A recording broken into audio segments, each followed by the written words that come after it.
Child recount an instance of bullying, whether physical or emotional, can bring a parent to tears and anger. Coping with bullies is the focus of a meeting going on right now at Dunedin High School. In fact, schools, parents, teachers, and children all across the country are meeting this challenge head on. This is cell phone video of 13-year-old Joshua Poole being beaten up at school.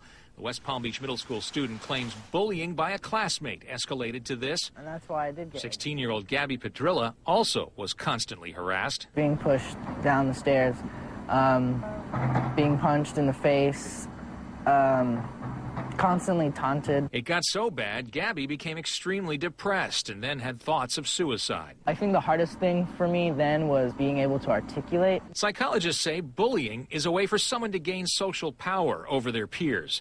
A child who's being bullied can feel powerless, angry, and like they just don't belong, which can then cause depression or feelings of hopelessness. Joshua blames his teacher in part. He's supposed to be watching everybody on the class, but it's up. At the end of the class, when we put the books away, he just let the class go wild. Around the country, legislatures are passing laws and school districts are educating their educators on bullying. Teachers want to know, what can I do? What are my rules? What are the guidelines? What do I, what's at my disposal? Who do I report this to? And so teachers definitely do want it. Parents definitely want it. Parents can help stop the bullying before it gets out of control. Teach your child to respect others, understand how to communicate effectively, and also teach your child how to be kind and not mean. When it comes down to it, it's about all children being protected. Watch for certain behaviors, kids avoiding certain social settings where bullying can occur, or socially isolated behavior, lower grades, depression, or angry outbursts. Everybody's been to a point where they've been bullied, no matter what background they're coming from. And to dive a little deeper, Tampa Bay Parenting Magazine publisher Angela Ardolino is here to talk with us about this very important topic, kids bullying. We heard one of the kids in this piece just talk about he had trouble articulating, and communicating is really important. Absolutely. Communication starts with the parent and the child, and that parents need to talk about this, whether their child is a bully or could be bullied themselves, and understanding what that means and understanding how to recognize it. I think it's really important for parents to understand that kids need to be asked, what do you value? Is someone pushing you around, or do you feel like you're telling someone else to do? And having that open communication with them is so important. And really important to set a good example, too, of being kind to other people. Absolutely. Being kind to other people not only makes the child feel better about themselves, it teaches them you want people to respect you and not to be afraid of you. And even being kind to that bully.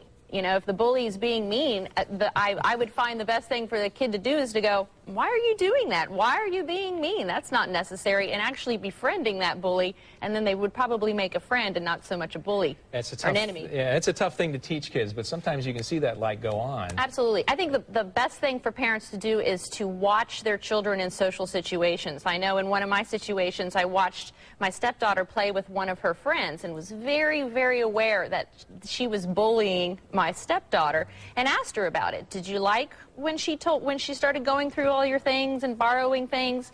She was telling her who she could be friends with, and questioning, you understand why she's doing it, that she's bullying you, that you don't have to do it, and tell her, stand up for yourself and say, no, that's not something that I want to do. Well, unfortunately, it looks like this issue is not going away anytime soon. It's been with us for generations. It likely will be.